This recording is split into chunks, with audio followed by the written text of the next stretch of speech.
And we are live, guys. Welcome to the first DevDAO community workshop with Tippi Fivestar and the rest of the crew.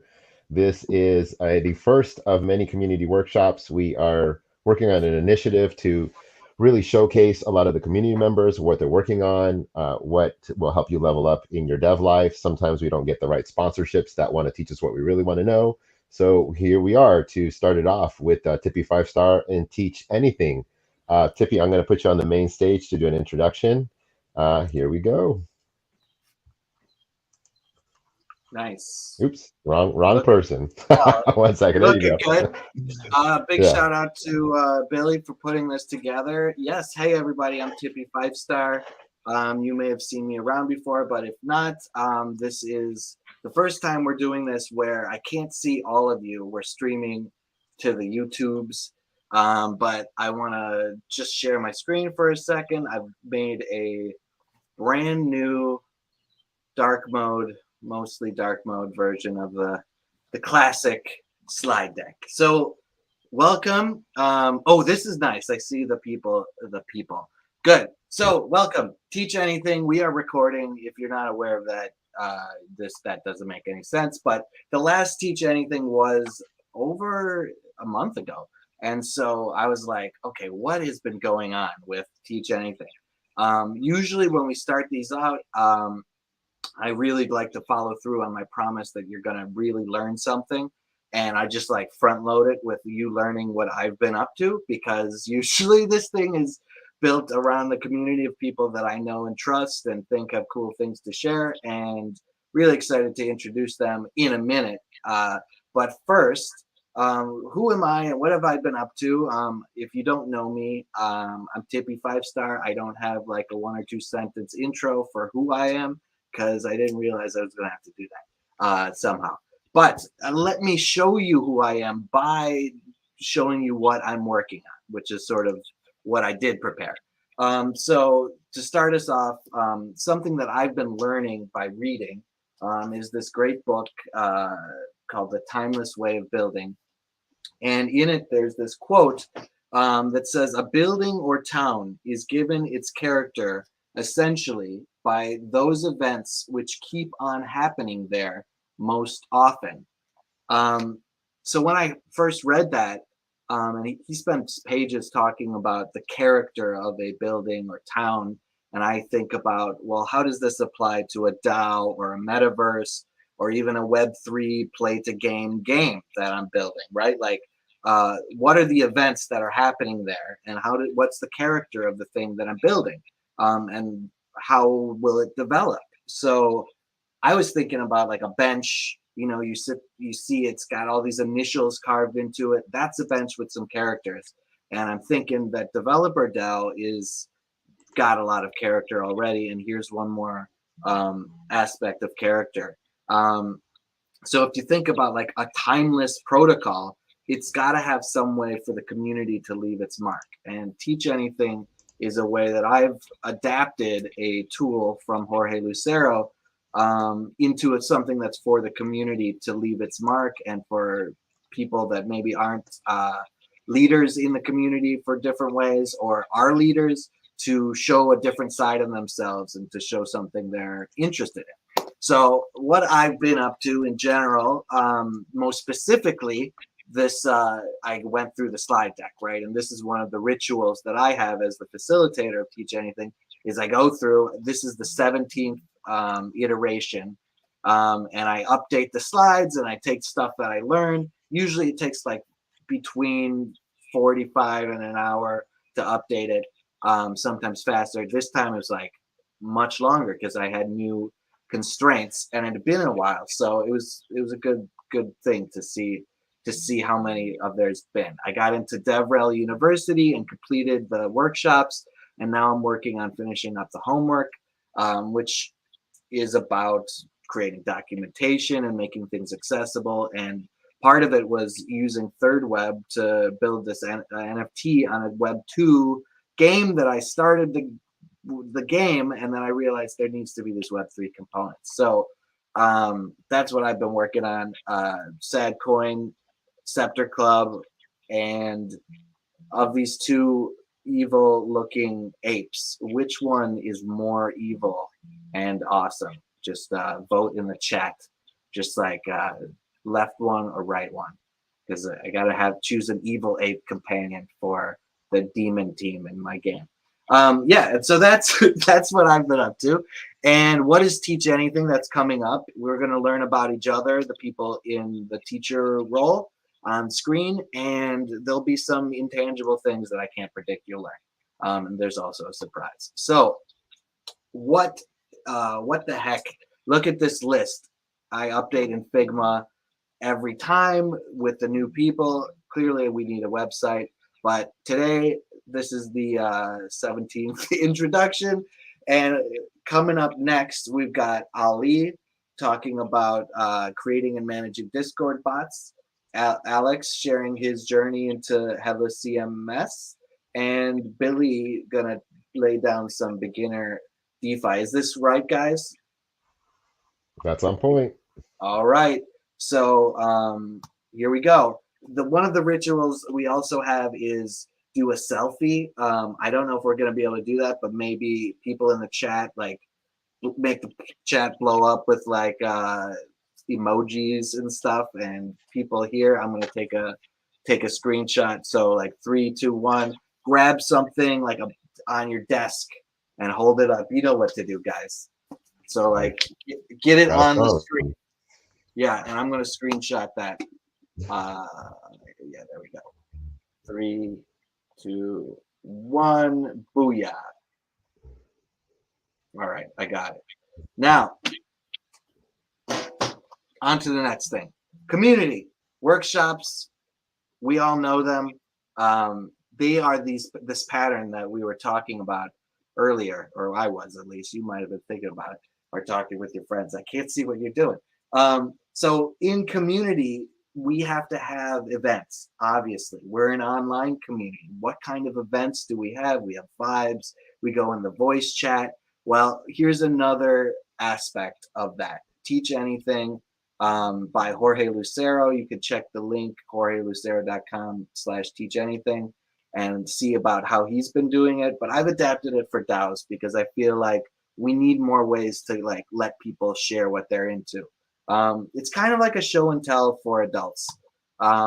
So welcome everybody. Here's a couple housekeeping rules. If it's your first time teaching and attending, there is a time element. It's as you saw from the previous icon, right? Time is ticking. I've got about 12 minutes left in my intro. Hopefully I'll actually finish early because we got a small group of sharers here, and then I can do an outro at the end. But then each of them is going to have 20 minutes. So I'll have a timer, and Billy will throw something up, but I might jump in and play a sound effect. Is a duck sound? Are you guys cool with that? Do you guys want 5-minute warning, 1-minute warning? What do you guys want, teachers? I'm down with the 1-minute warning because I have a banner for it on the bottom. I don't have a 5-minute warning, so there we go. Okay. But I have no fear of ducks, so we're good. We're good on that aspect for me. Alex, Ali, you good? Works for me. All right. All right. So 1 minute. We'll just do a 1 minute. So stay frosty. Remember, leave time if you want to have Q&A with the audience, and we'll have to figure out how to do that. Maybe Billy is watching the chat and can pull out some questions. But yeah, so just keep that. That's time is one of the key elements of everything. So events. Speaking of timing, we're gonna have about 2 minutes, a little more than that, maybe, as this group here. To introduce ourselves, and we're going to use the event and a pedagogical technique, which is called writing a list and then deleting 4 of them and choosing the best one, because that's kind of what you do when you teach. Is you have a lot of things you could say in 20 minutes and you have to choose the best stuff to say, and it's like the same thing as building a software or building a house. It's kind of this timeless thing. So let's make a list. While I'm on this slide, any of y'all can ask questions if you're confused. But then the next slide, I'm going to start a timer, and we're going to have 2 minutes. And people in watching along, you go and throw your answers in the chat. So isolate one of many, right? You can write 10 ideas if you have 10 ideas, but just choose one and then give a sentence that introduces yourself, such as, I'm Tippi from Chicago. I chose Teach Anything because it's full of interesting variety and authenticity, like me. So if just follow that template, developers, fork it and insert your own code in there. Any questions? We good? All right, I'm clicking over, starting now. Should I play some like lo-fi beats or something? Yeah, go for it. All right. I'm gonna taco chamber it.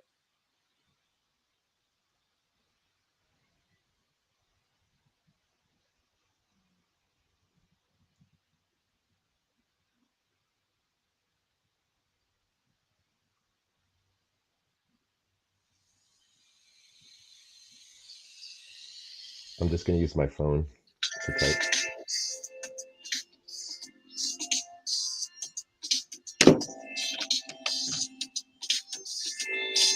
How lo-fi is that?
Oh, we got about 30 seconds left. You guys ready? And people on the YouTube, go ahead and you can share yours whenever you're ready. But let's pass it to who wants to go first? I'll go first. Why not? Yeah, nice. Okay. So I am Billy from LA. I chose DeFi because it is the true use case that got me into the space in general. And it's kind of like a neutral degen by nature, but pretty straightforward, like myself. Okay. So the event or workshop that you chose is your own workshop that's in the future. I like Well, it. this is the workshop I'm doing right now. I know. It's Yeah. okay. You broke my model already, you hacker. All right, pass Sorry. it. Pass it to someone else. I'm going to pass it to Ali.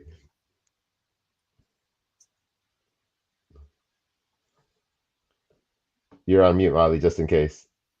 Oh, he's getting ready. Yeah. I'm just Oh, gonna okay. Alex, and maybe Alex can pass it back to me. I can go. I'm going to choose mass bike ride events. If you haven't been to one, they're awesome. They happen in lots of cities. But yeah, a couple hundred people get together and ride bikes. And they're super fun. They're casual and they're kind of nonsensical, like me. Yeah, nice. And where are you from for the viewers? I'm from Cleveland. Cool. And Billy, where did you say you were from? I'm from LA, California. All right, cool. Ali, are you ready? Yeah, not yet. Okay. Danjo, it's going on you. Well, I'm not actually teaching anything, so I don't know what I'm going to No, say this in that is the part. thing we do But- in the beginning. Do but, your event. I'm my name's Danjo, and an event I went to was last night, and it was this band and speedrunner, like video gamer, and the band played along with him, and it was really cool. And the band before them was really interactive with the audience, and like at one point everyone was like laying on the ground. It was pretty gross but awesome at the same time. They handed out instruments to everyone. Felt really cool. Wow. Um, Like you. like and I mention those all because they're cool, just like me. Nice. Okay, Ali, there's no more dodging. Get Yeah, ready. I'm good. Yeah, I'm good. So I'm Ali from Edmonton. I chose to attend hackathon, Edmonton hackathon back in January. That was the last thing I attended. I chose to be there to be with passionate people like me. Okay, very nice. Very nice. Cool. All right, so let's keep moving here. I'll share my screen again. Billy, spot it out. Spot on that screen. We did it. Is it going? Yeah, It's nice. going. All Yep. right, look at that. We literally look how easy it was to learn something about each other, right? And all you had to do was follow a very strict template that I have developed, and that's the only way people should ever communicate to each other. I'm kidding. So we're coming to the end of my intro here, and we've clearly learned something. You learned what I've this all these crazy things. I'm building an AI Dragonborn D&D tabletop RPG machine. I'm building a Web3 game, and I feel like a lot of you might empathize with the having too many projects and trying to manage all that stuff. And there's all these interesting things you want to learn, like about account abstraction or architecture, and like, oh, I just get to hang out and learn about it now. So that's coming up next. And oh yes, there's this. I'm gonna be sending out surveys, or I'll give them to Billy, and he can post them into the YouTube. But for all of you guys in the room with me, I'll be dropping the first survey in a couple moments. And lastly, if there's any builders out there that have like don't have too many projects and would like to help me build a website for Teach Anything, that would be sweet, because I literally type out everything every time I have to explain what is Teach Anything. I made these like surveys in Google Forms. It would be cool to have a thing where you like log in with your wallet. But yeah, fill out that form that I send out, put in your address, and there'll be like some po-ops and stuff for the audience. I'll make them with AI probably. But yeah, so big thanks to everybody. Big shout out to Billy, of course, Jorge Lucero, and all these DAOs that have been experimenting and taking this journey together with me and learning me good, or teaching me anything, as it were. So yeah, that's all from me. I will pass it to our first anything, and I'll share the link with Billy. And who's going up first? Is it you, Ali? Yeah, sure. All right, nice. Cool. So let me share my screen.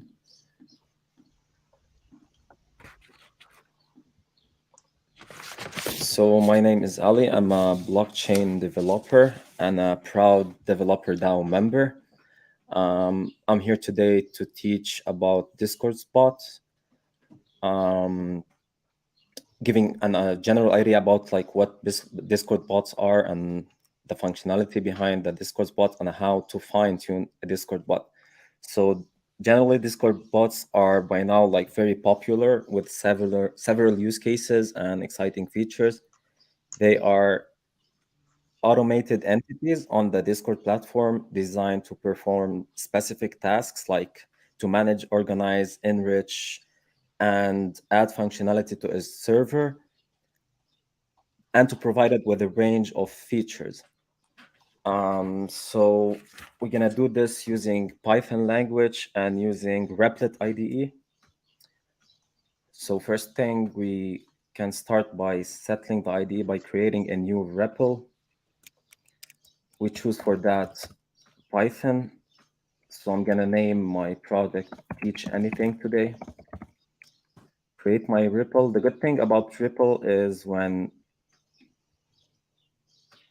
you create a new repo, it installs everything for you.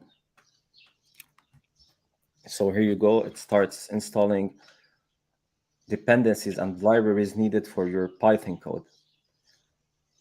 Then we head to our Discord and create a new server that is dedicated to this bot. I'm gonna also call it Teach anything.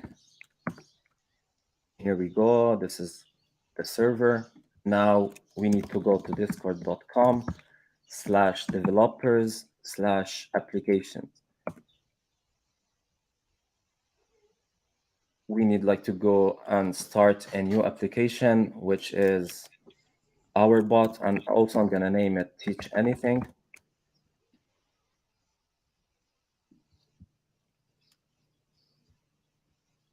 So here we go.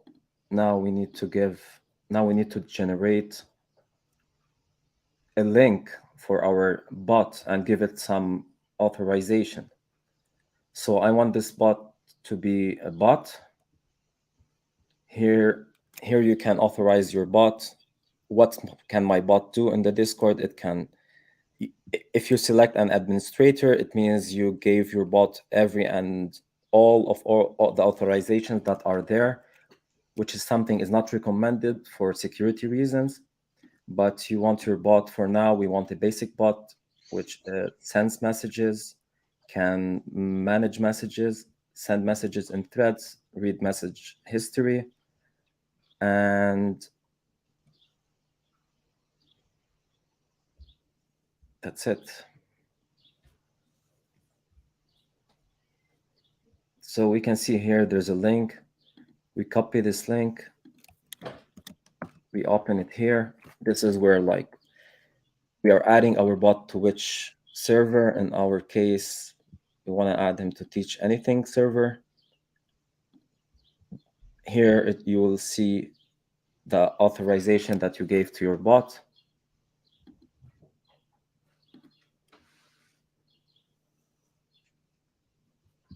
We can go to our server. We can see here that the bot has been added successfully, but it's still offline. Now we need to write the code here because the time is very limited. I'm just gonna copy paste the code from here. Add it here. The code has been documented properly. So I'm gonna leave you guys a copy of it in the chat. Now we need to set we have a token. I gotta get our token from the Discord bot.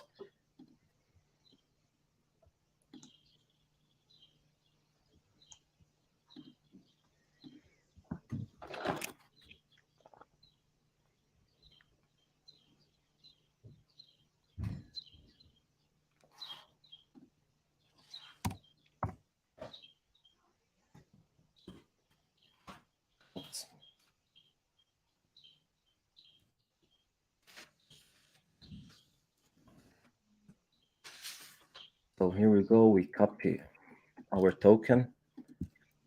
So basically, we first import the libraries here. As I said, Replit will take care of it. We will see later. We set the intents for the bot.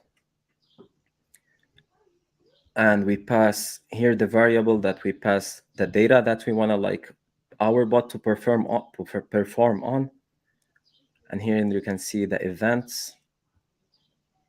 We can this is like can be printed back in the log to see that our bot is working and functioning properly. So here to set the environment, instead, if we were using a VS Code, we need to create a new .env file and we need to install the .env library. But here in Replit, simply we can go to something called secrets. We can name the key. In my case, it's called token. So I'm going to name it token. I'm going to pass the token value here and add new secret, and everything from here supposed to work properly. I save my code, I run it. I can see that the library is being added and the dependencies.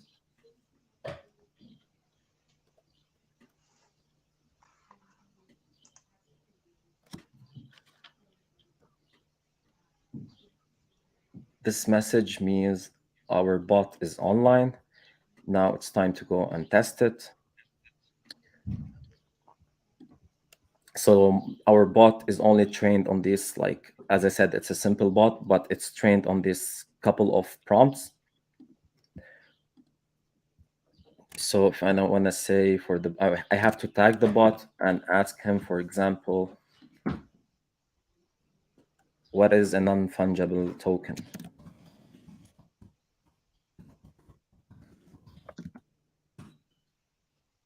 So the bot just gave me the answer back from my code.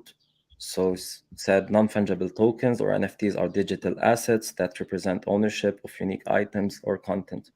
And this is exactly what I wanted back from my message. So this is in generally how to set up and get a working bot in your Discord. There's a lot of other ways on how to make this bot, to keep this bot online. You can refer to many resources online where you can, like, I can drop them in the chat. Furthermore, I'm also adding a short and long-term memory to some specific bots I've been like working on. You can also add large LLMs. You can train your bot on LLMs, large language models, and you can apply machine learning models. You can build your own machine learning model, or you can import ones from Hugging Face. There's plenty of them that are related to text completion and like answering question and stuff like that. So basically building bots, I'm aiming to create a more intelligent and dynamic conversational experience for users in general. And the goal is to continually improve the bots, language understanding in general, the context awareness, and response generation. Meaning giving the user a more accurate and a more meaningful interactive way with interacting with Discord. So if anyone is interested and passionate, serious about building Discords, you can DM me to join the build. I can teach him and I can learn from him. And this is basically why we are all here together in the first place. Nice. So the rest of the time, I guess we can ask you questions and go over some stuff and maybe share our own learnings. Sure.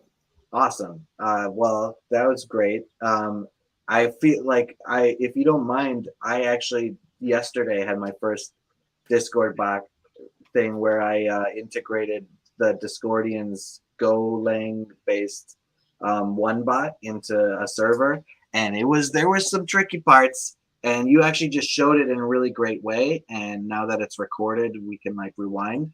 But maybe one exercise we could do is you could invite me into that new server, and I could try to either follow the steps from you to integrate a different bot, because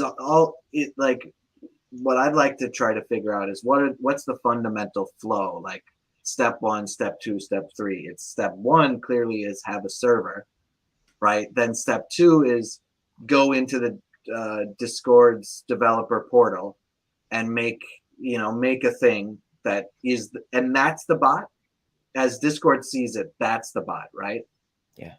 And then you hook up your code, your the bot into and connect that together, and that needs the intents and some token information, right? Yes, exactly. But for me, I see it now for my next step. It's I want bots in Discord to act like an assistant for people who take courses. So, for example, I was a student recently and I'm still a student who keeps on learning.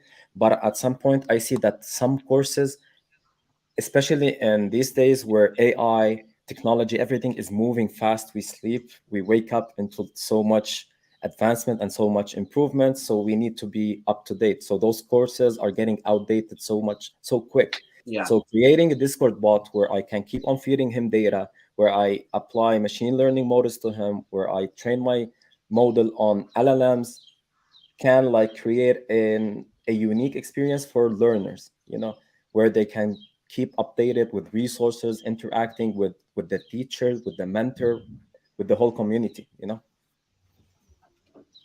Yeah, that's cool. So you imagine like for example, if you're building a course now, for example, right?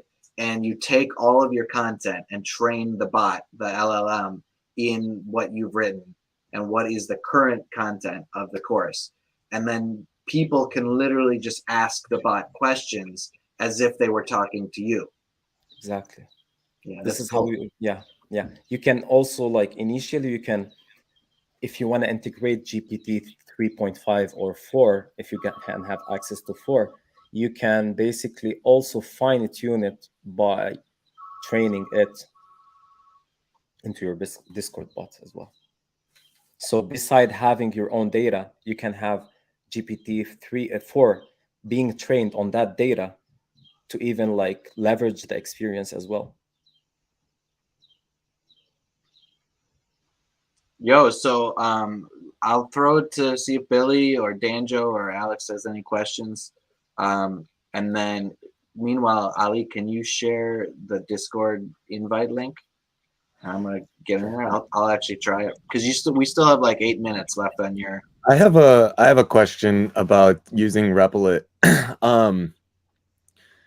Is there does the bot run indefinitely, or does it go to sleep at certain points? Yeah, because it's a backend application. So if you deploy that to anywhere on the free tier, you get basically like 25 days worth of hours, and you end up having to pay for the rest of the month, or it goes to sleep every 15 minutes, and then there's cold start time. as I'm long curious. as long as your repo is running in the running mode, it's there. And as you said, there's a limit. There's like up 25 hours per month you can run the bot, or you have like to buy extra data or something like that. Okay, got it. So they're doing like a similar price model. If you really want to use it, it'll probably cost $4 or $5 a month or something. Yeah, Amjad trying to leverage marketing like as much as he can. Yeah, cool.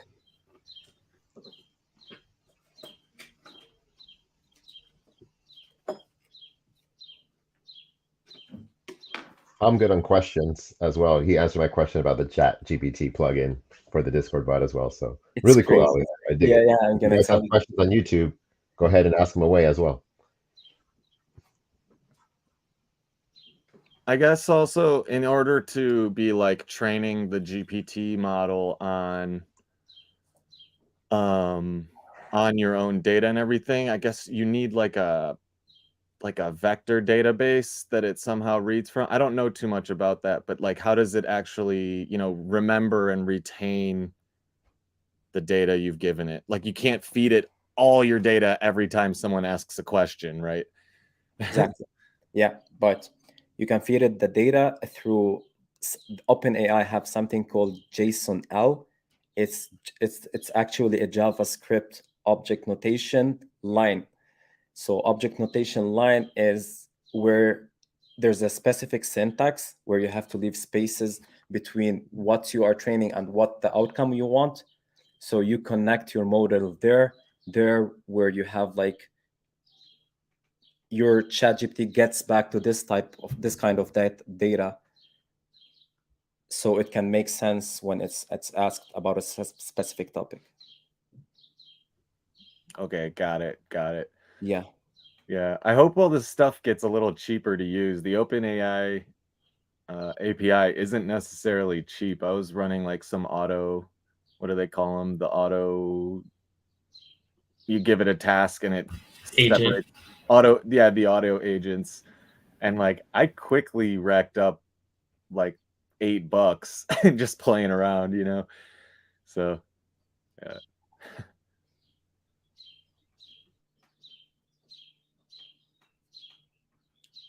They should make it cheaper, I think, because like what Google launched recently, I think they're gonna start having like real competitors in the market instead of threaders.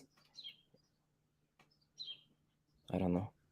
Yeah, we're in like the boom era of it where it's like investments are going into front ends that are just using OpenAI, but as other stuff catches up, we'll start seeing a shift. Yeah.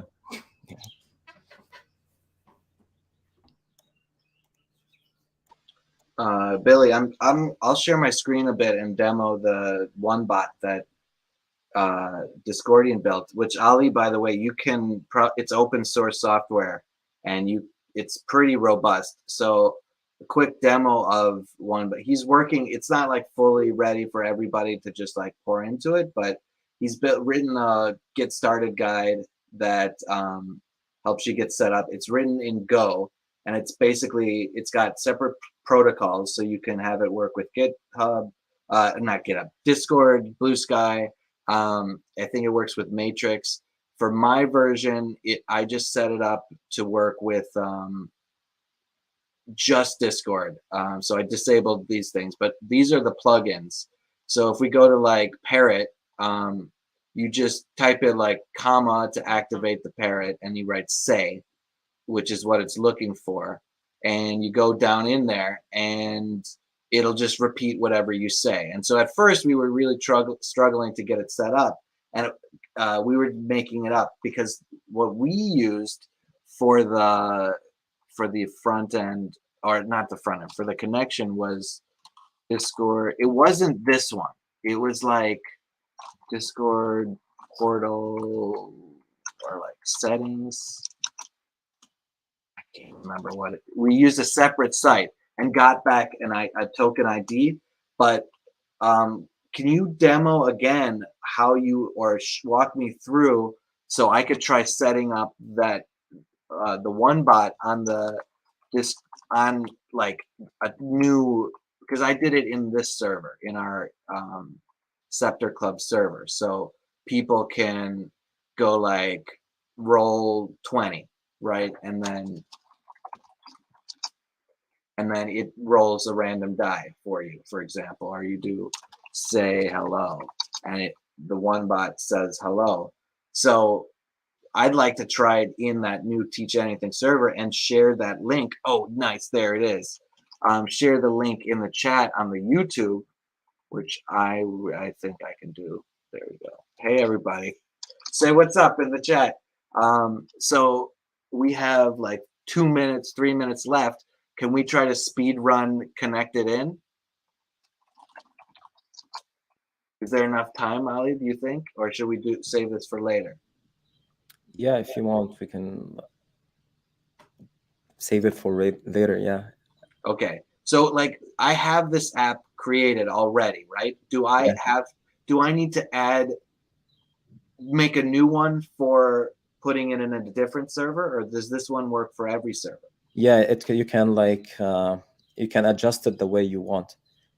Did you give it specific permissions? So URL generator. Yeah, I didn't use this. You have to. You gotta press on bot. Yep. Yeah, and you're gonna go down, scroll down. Yeah, and you wanna give it whatever permissions you want it to do.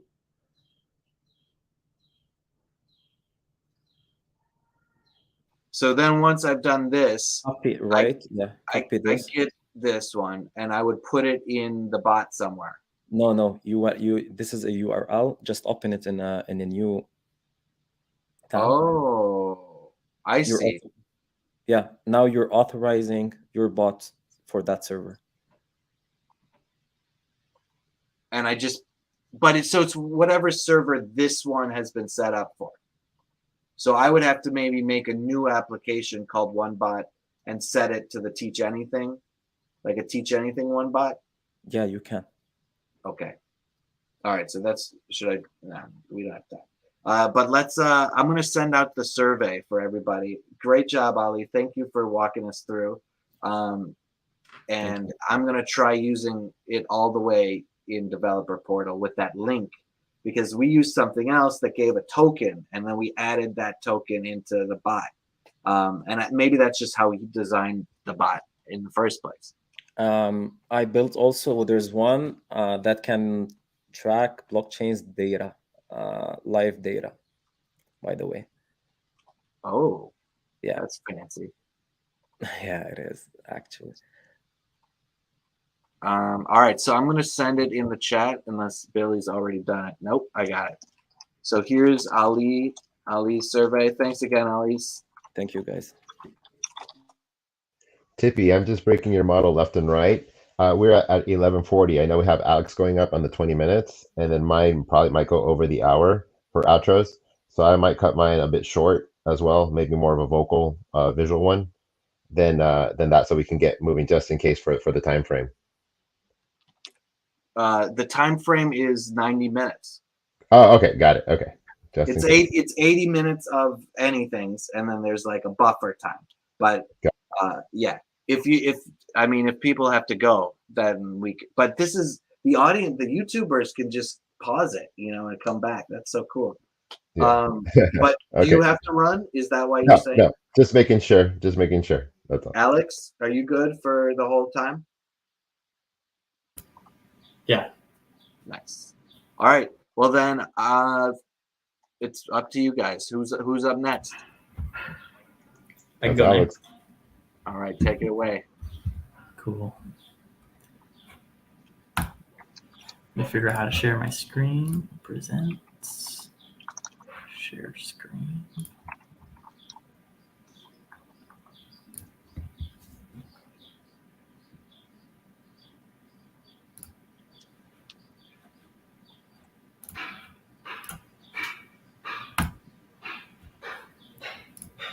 All right, can you see? Yes. You can see the slide headless CMS. Mm-hmm. Awesome. So my name's Alex. I've been on my coding journey for about 6 or 7 months now, and I wanted to share my journey into headless CMS. As I was thinking about how to make a portfolio site and some other projects that are blog-like, the idea of just throwing photos and text into your project file and trying to retrieve it just started to get really messy really fast. And so people were telling me about headless CMSs and kind of how it works. It took me kind of longer to unravel it. So I'm hoping by the end of this, I can share my journey through it and share some mistakes I made and some frustrations, and hopefully help anyone that's watching this dig into it a bit more and see why I'm becoming a headless CMS proponent. So during this chat, I want to share why and when to use a headless CMS. I'm going to share a recipe site example, and I'm going to share some mistakes to avoid. First, there's this concept about the jam stack. And so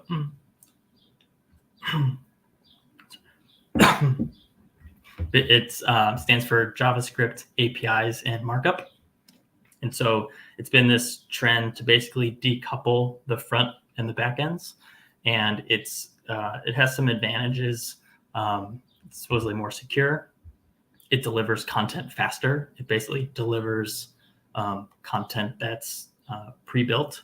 And it tries to make things more flexible. So you can use any front-end framework that you want. The idea is that you can use APIs to call data or get other services. So this is also something I'm kind of unraveling as I learn more about this, about how the traditional web works versus the Jamstack method. It also tries to reduce errors. And so you deliver stuff closer to the client. You also serve things that are pre-built. So in the example that I'll show you, it's serving static pages first. And so it just tries to reduce the number of layers. At least that's how I understand it so far. When would you use it?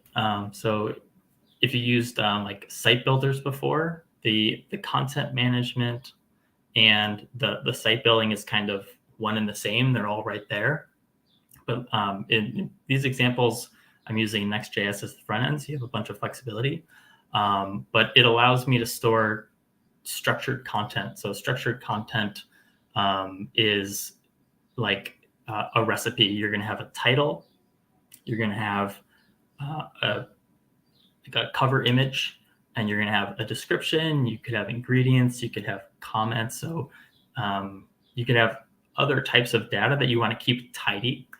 The other thing that I think is really cool about it is that since it separates these two sides, a developer can work on structuring the site and using all the content, but you can have people that are non-technical editing content. They can add, in this example, whole recipes, and you don't have to open any code, and you can design it so it refreshes whenever something gets added. So it makes it really flexible and useful for teams of non-technical people.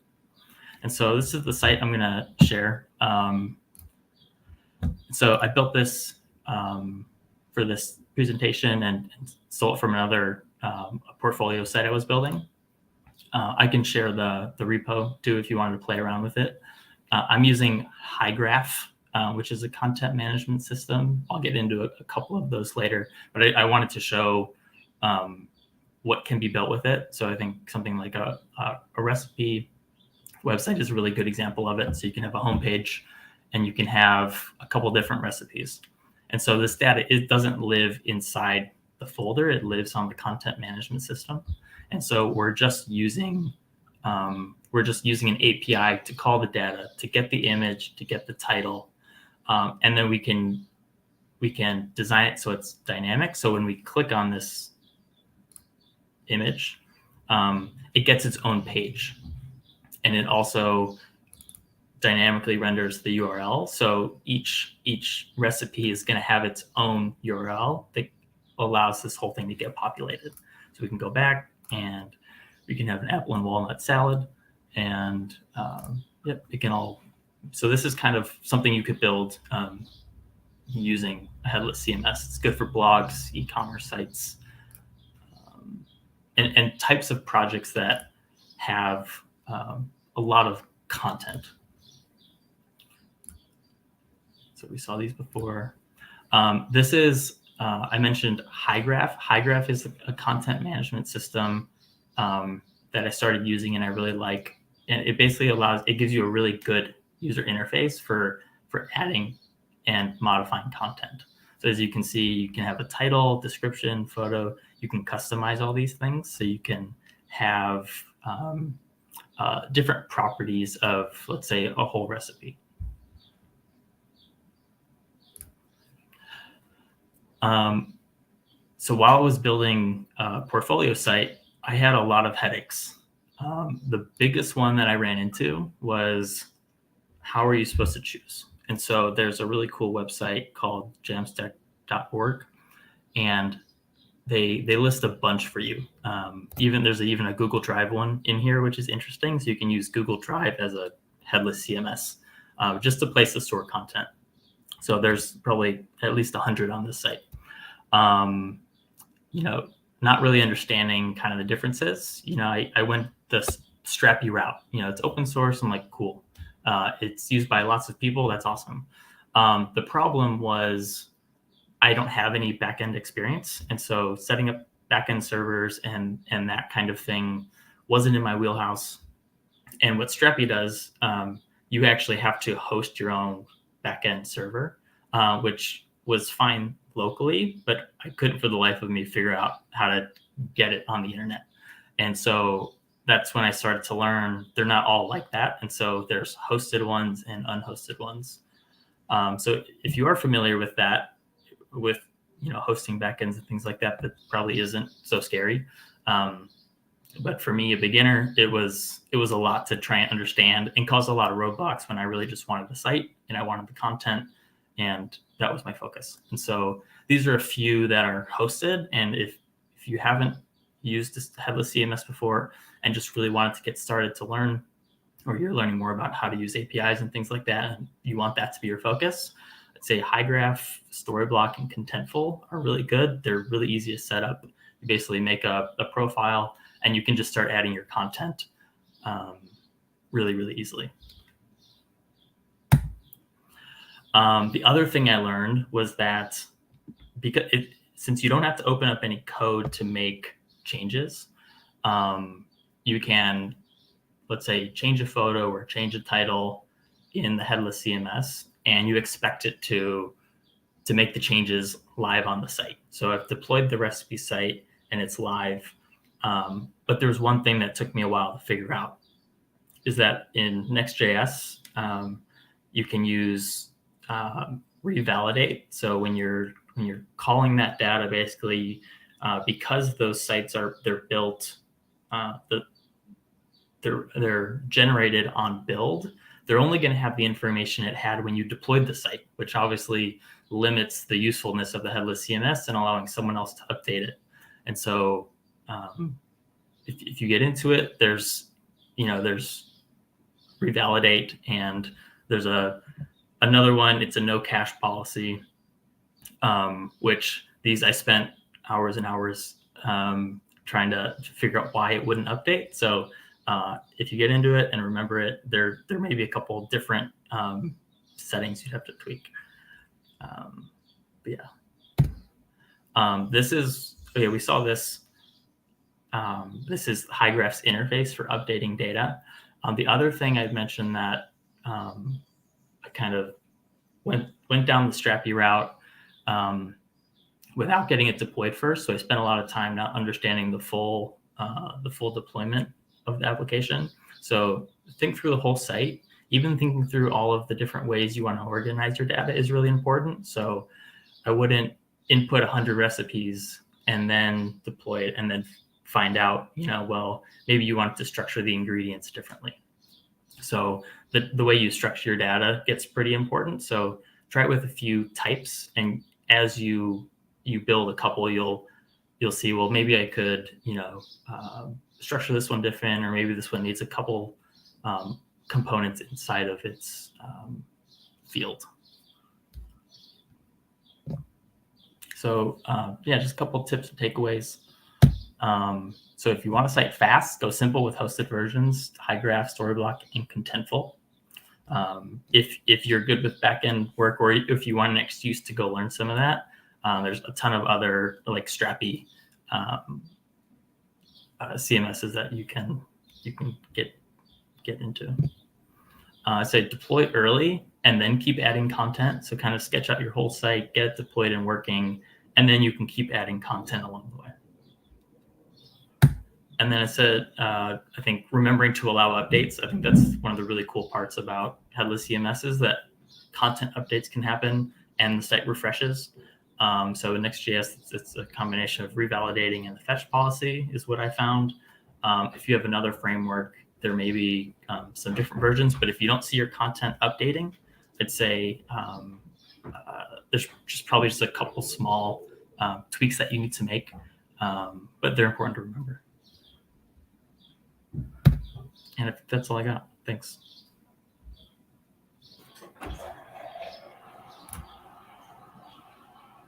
Awesome. That was a slide deck. Look at you. Great. That I learned some stuff for sure. Any questions from our panel of devs? Yeah, I have a question. I knew you would. Well, I have a comment, actually, more so. Have you heard about the new Vercel visual editing? Basically, you can edit. So when you're connected to one of those CMSs, Vercel will kind of know it, and you can actually edit text that would have been in that CMS. You can edit it directly while you're viewing your website now, like almost like a WordPress kind of feeling, when you're using like a normal page builder or something like that, and it'll save it to your CMS. That's wild. Here, I haven't looked too deep into that yet. Here's the link. I don't know if someone wants to send it over to the YouTubes too, but Daniel, can you share your screen and show it off? No, I'm just looking at docs. Like it's, okay. I haven't actually tried it yet. I think the reason I haven't said have you tried it yet instead of have you heard about it is because I think it's still in private beta and for the rich people, enterprise plans and stuff. So yeah, but it's pretty exciting, and it kind of goes on top of that. Like you just want to plop some text in there. You just want to change something real quick, And how can we make that as easy as WordPress, but on a dynamic website that's not as crap as WordPress? That's why I've been happy with HighGraph so far, because it's so simple. You can have someone that doesn't have any technical knowledge go in and just change a title, right? And it updates really fast. Yeah, and you can have templates too. So once you set it up, it's like just fill in the fields and you got a new post, you know? Yep. And the way that I was building these in Next.js, there's also lots of templates you can install straight from the command line for, I'm sure each headless CMS version has their own framework templates that you can use. But because they're dynamic, you can go add, let's say, a recipe that doesn't exist, and it'll make a whole page for you. So it's just really just seems really useful. So I think, yeah, blogs, e-commerce sites, things like that, I think they're a really cool use for. Oh, one other thing I was thinking of is, did you figure out, like, I know with Next and Vercel, when you update something in a CMS, you have to like redeploy the website as well. Did you figure out a way around that? I did. So yeah, that's the, you can revalidate. I guess I probably didn't talk too much about that. I don't know exactly how it works under the hood, but you can add in your get static props, you can say revalidate and give it an interval. So it's going to revalidate. If you put 10, it's going to revalidate, I think, every 10 seconds. And so it won't just look to what it was during deployment. And the other part on there was no cache. It uses a GraphQL. I don't know if this is true for all of them, but I had to put in like a fetch policy. So don't cache it, basically. But even it's like, it's 20 characters, and it allows any update that happens on the headless CMS to happen on your deployed site without having to redeploy it. Sweet. That one took me hours and hours of struggling, and then it's like, 20 characters long and fixes it. So it's possible. Nice.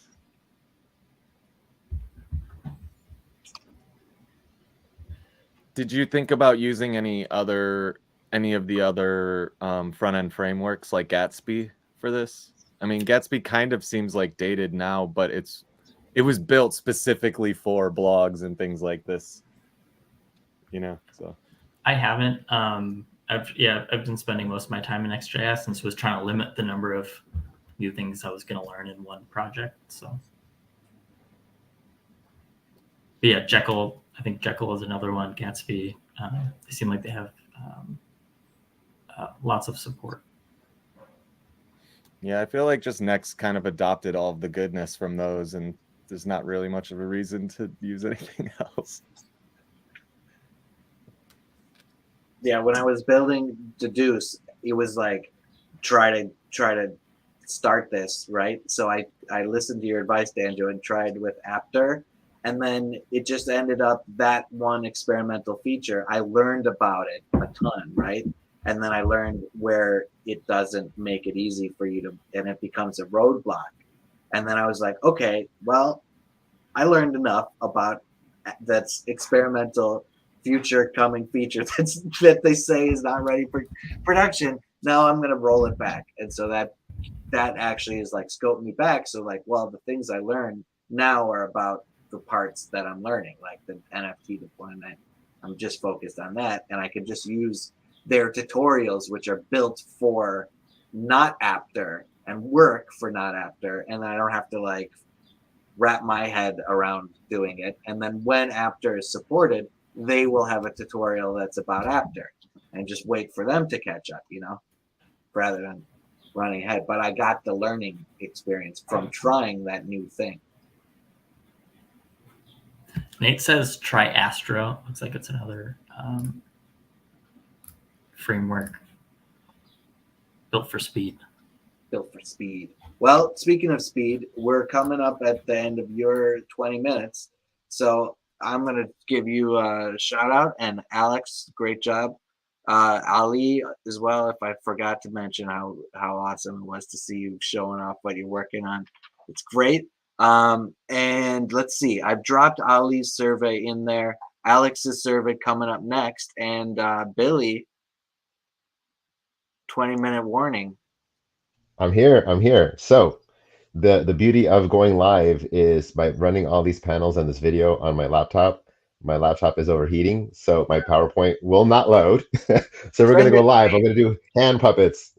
You can send it to me and I'll open it as long as there's no virus in it. It's like freezing when I try to even open it or close it out. Like it's like freezing my screen. So I'll go. We improvise. We'll go with hands. But DeFi. I'm going to explain concepts, and I'd rather have it go more of an interesting type of back and forth way of how to go with it. So definitely cover some concepts, and then really want to get more questions more than anything to dive deeper in some of the concepts. But DeFi has really brought me into the space and what like wanted made me want to develop in general, because before that I really wasn't a developer at all. So the whole concept of that was dynamic for me was the automatic market makers. So in a regular exchange, you have something called a buyer and a seller, right?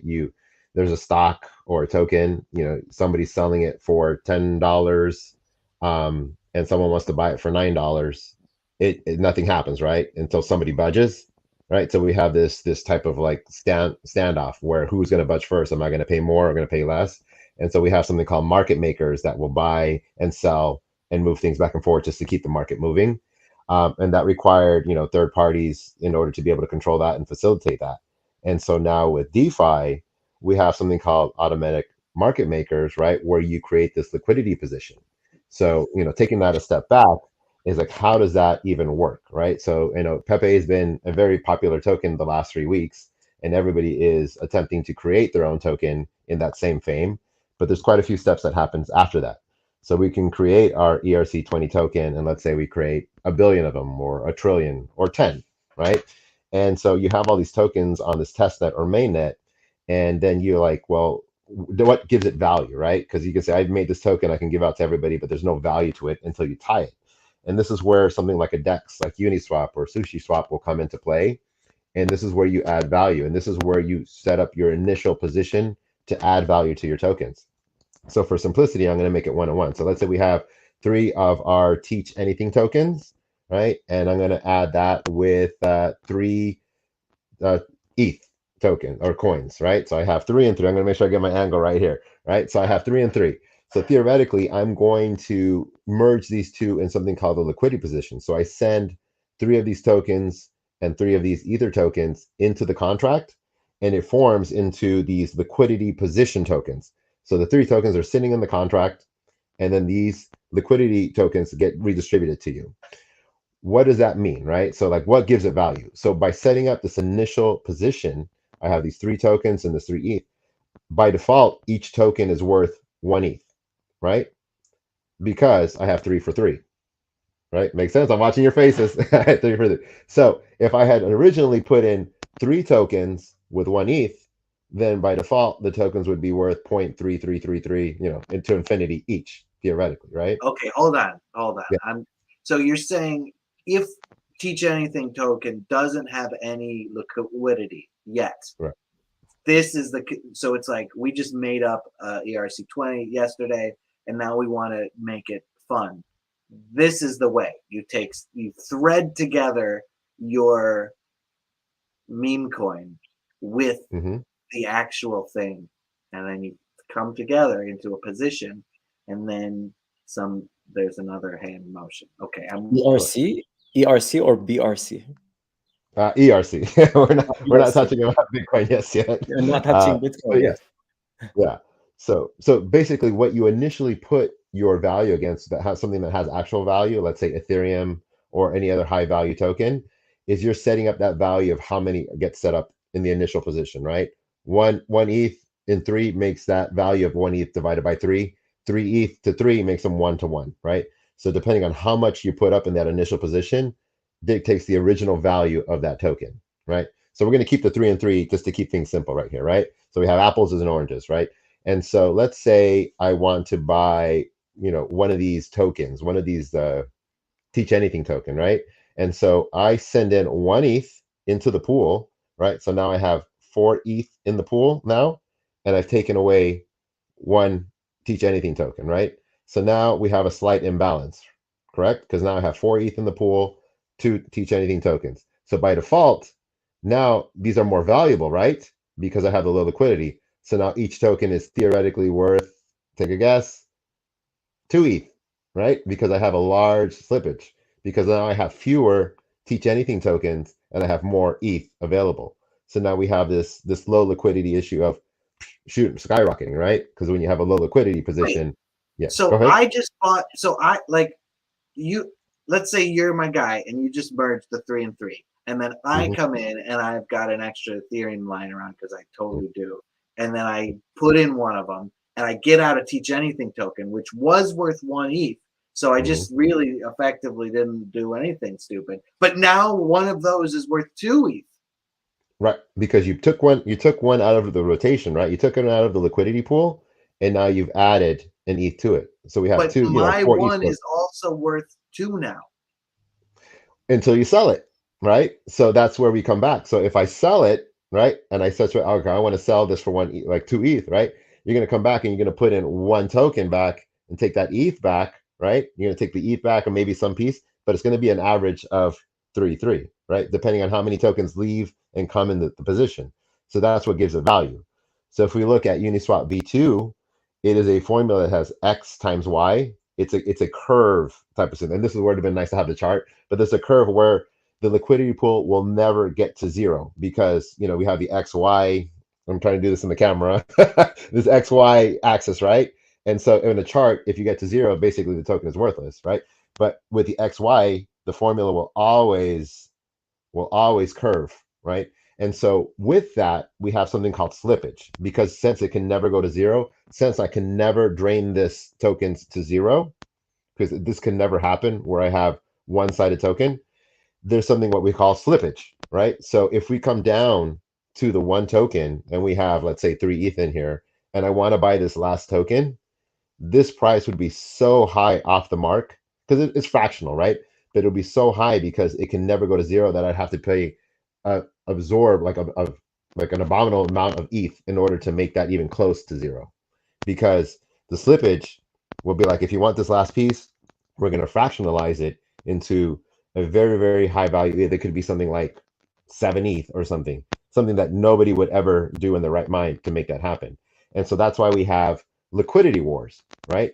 So the DEX that has a liquidity makes the money, right? Because if you want a good swap fee or you want most bang for your buck, you're going to go where the most liquidity is because you have the least amount of slippage, right?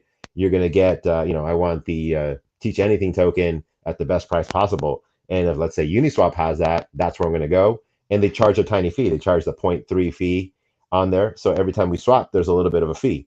So as a liquidity provider, you get a little piece of that depending on your position.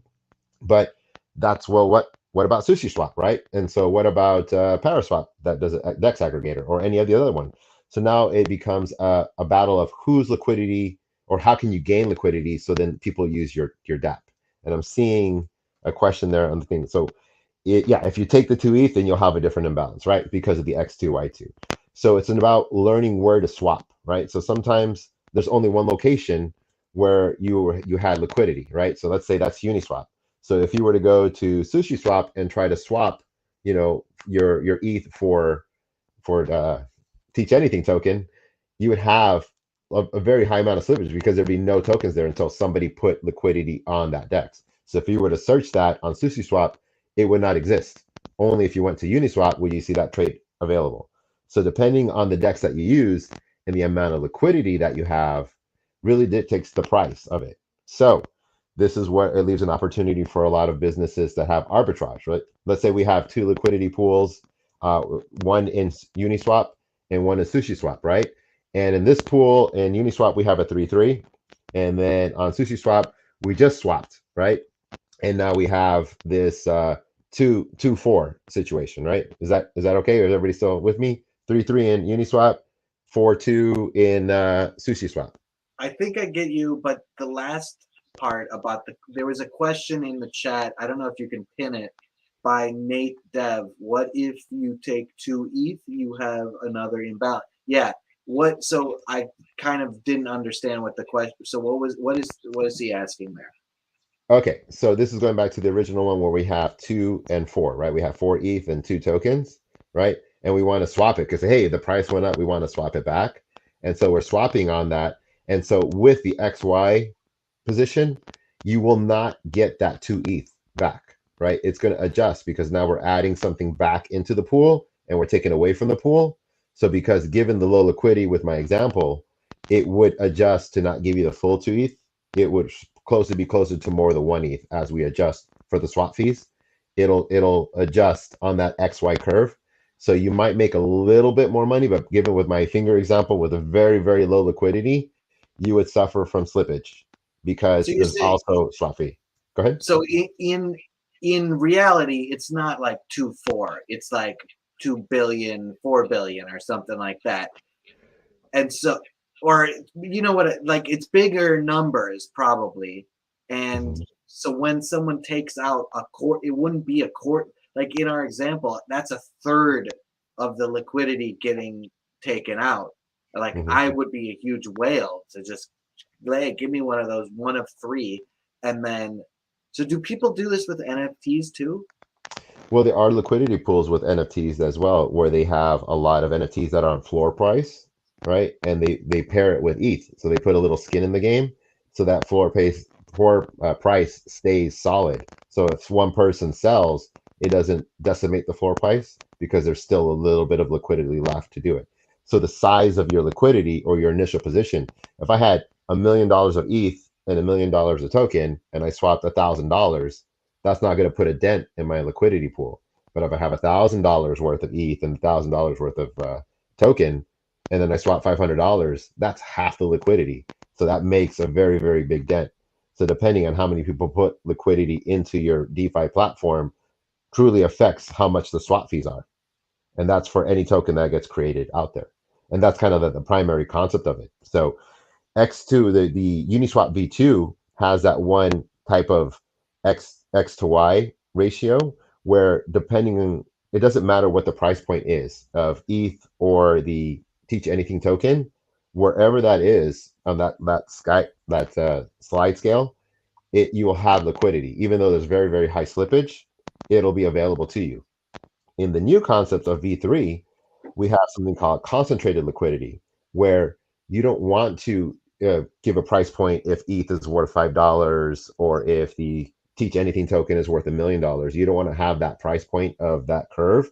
So you can focus like if Ethereum is worth between $1,500 and $2,000, and the Teach Anything token is worth the same.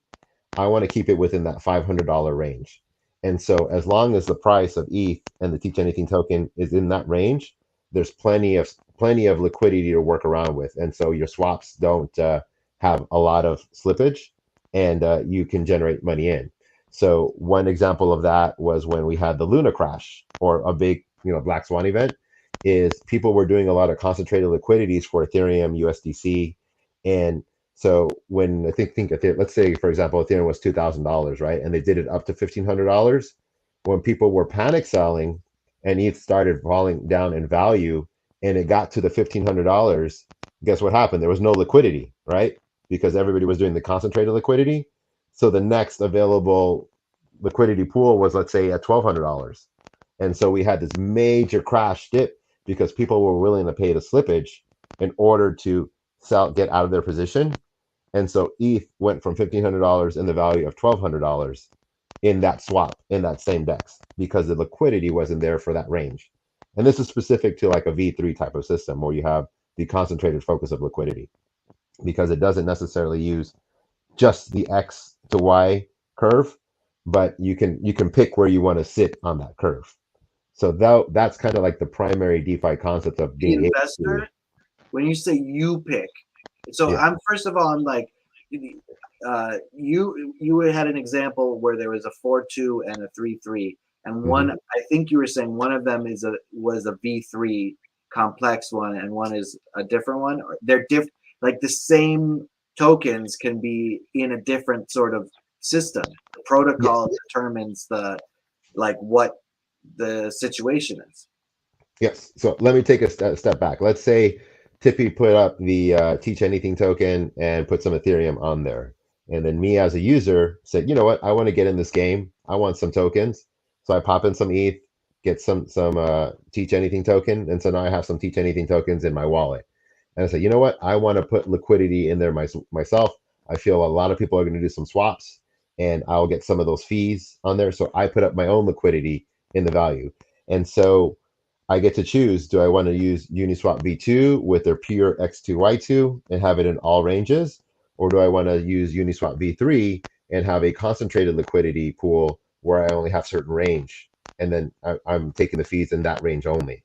So that is my choice as the user to provide liquidity with that. And I can set up, given the price points, now that you've set the price point and I've swapped it, that's the value now. So let's say it's 2 ETH for one Teach Anything token. So I need to then put up 1 token of the Teach Anything, and I have to pull out 2 ETH from my wallet to make that liquidity pool based on the current price line. Now, if tomorrow the price crashes and it's 1 ETH, and now I come back and take it apart, I have way more tokens of Teach Anything, and I have 1 ETH to break apart because it's now been swapped out. Does that make sense? I'm with you mostly, but Okay. I feel All like right. we got a little fractaled into Nate's question, which was good. And we're having a conversation with the hands here, so we might as well break free from PowerPoint. But to go back to that example, and then I'm curious. We have 3 other DeFi non-beginners here, and would love to hear their how do you guys play with liquidity and slippage? You like slipping around there? I usually don't worry about slippage just because I don't have that much money, and it's usually not like a major factor. Like the more money you're about to swap, the more you should be concerned about it. I've actually I've stopped thinking about being a liquidity provider for a little while now because Danjo mentioned this, like impermanent loss will get you the concentrated V3 positions. They've just taken more bandwidth than I really wanted to get into. But yeah.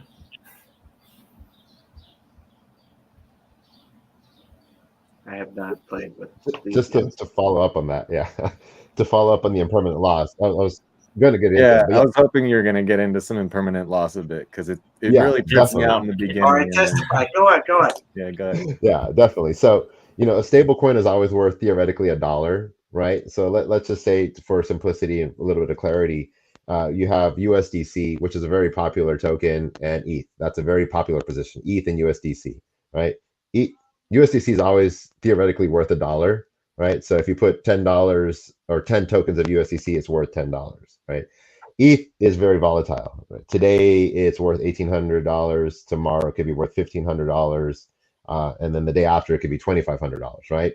But let's just say for simplicity, ETH is $2,000, right? ETH is $2,000, and then so if I want to put a liquidity pool, I put in 1 ETH, so 1 token of ETH for $2,000, and then I have to put 2,000 USDC tokens, right? So that's my initial position, correct? Like it's 1 for 2,000. And so now ETH is now volatile, right? And so now it's going up and down, up and down. And so let's say ETH then goes up in price. So think of impermanent loss as, the way I see it, is like a log full of water.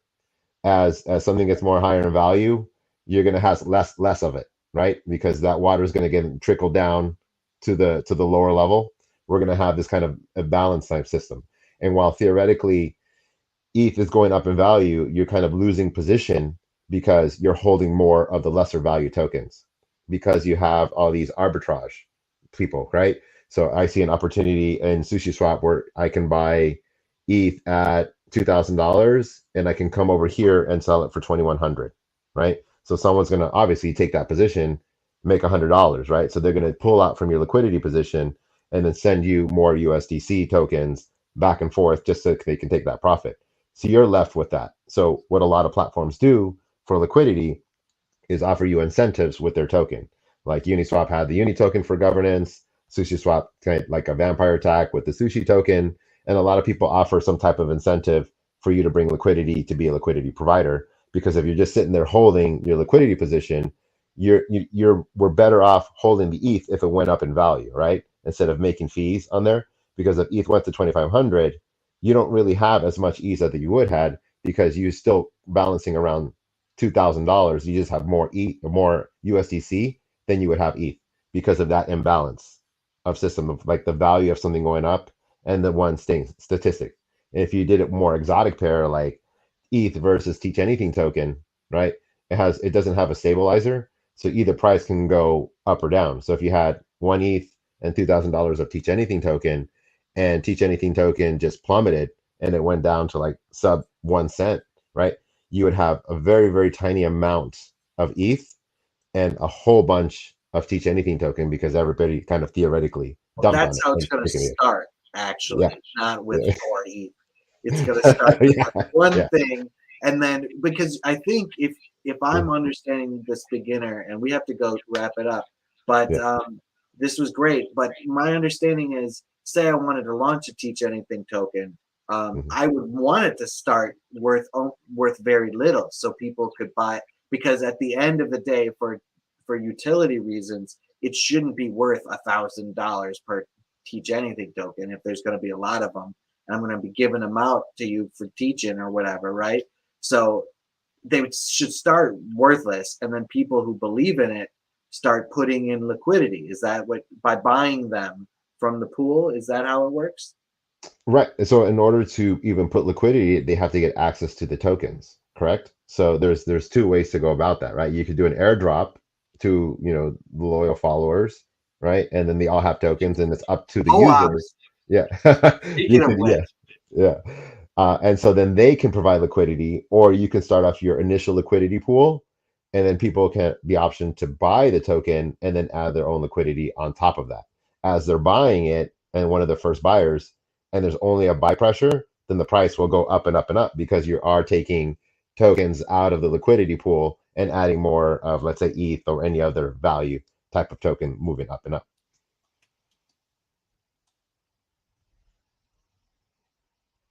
I just Any dropped questions? dropped your survey in there. If there are any questions, fill out that. Even if there's not any questions, fill out that survey. Drop in your aux. There is a spot, I think, for giving feedback to Billy and us, and we'll look at it. Just want to share some of Danjo's little comments in here. Good LPs wrap to native, stable to stable, wrap to native, or stable to stable. Small chance of a permanent loss. Yeah. The point there is that you're not subject to impermanent loss when you're paired with things that are likely to stay the same price. So if you're like ETH and wrapped ETH and you're providing liquidity, the chances of wrapped ETH changing from ETH drastically is very unlikely. And then the same with stable. So you're pretty safe.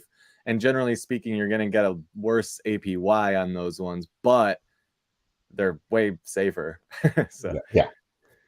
That was the birth of Curve and the whole reason for Curve, Yeah. the existence. Yeah, for the like one of one, where you can have like values. And so they don't use the X2 Y2 curve.